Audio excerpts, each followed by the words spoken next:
السلام عليكم ورحمة الله وبركاته. ازيكم عاملين ايه؟ لو مهتم بالجديد والمفيد في عالم التطبيقات اشترك في القناة وفعل زر الجرس عشان القناة عندي تقدر اعرفك كل التطبيقات الجديدة والمفيدة واللي بتسهل عليك حياتك اليومية والتطبيقات الفيك والتطبيقات الهاكر. النهاردة ان شاء الله مع شرح تطبيق جديد، هو تطبيق AAIB موبايل، تطبيق البنك العربي الافريقي الدولي.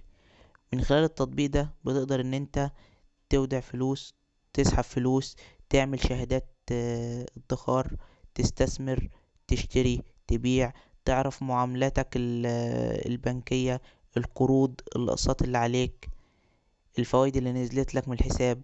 تقدر تعرف حسابك في أي وقت. كمان تقدر ان انت لو عايز تشتري يعني حاجة اونلاين، تقدر تشتريها عن طريق الفيزا، عن طريق ماستر كارد. تقدر تعرف الفروع القريبة منك، فروع البنك نفسه، فروع الصراف الآلي.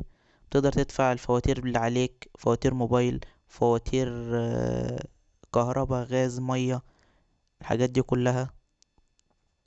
تطبيق كويس، تطبيق سهل، سهل الاستخدام،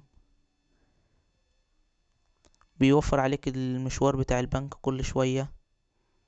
بتقدر ان انت تودع من حساب لحساب او تحول فلوس من حساب لحساب، من حسابات اللي هي البنك العربي الافريقي الدولي، من حساب لحساب برضو نفس البنك، او من حساب البنك ده لاي بنك تاني في مصر. بس كده. التطبيق طبعا مساحته حوالي 56 ميجا. ده يعتبر أبسط شرح للتطبيق. لو عجبك شرح التطبيق ياريت تدوس لايك. لو عايز شرح لتطبيق معين ياريت تسيبلي في الكومنت. شكرا، سلام عليكم.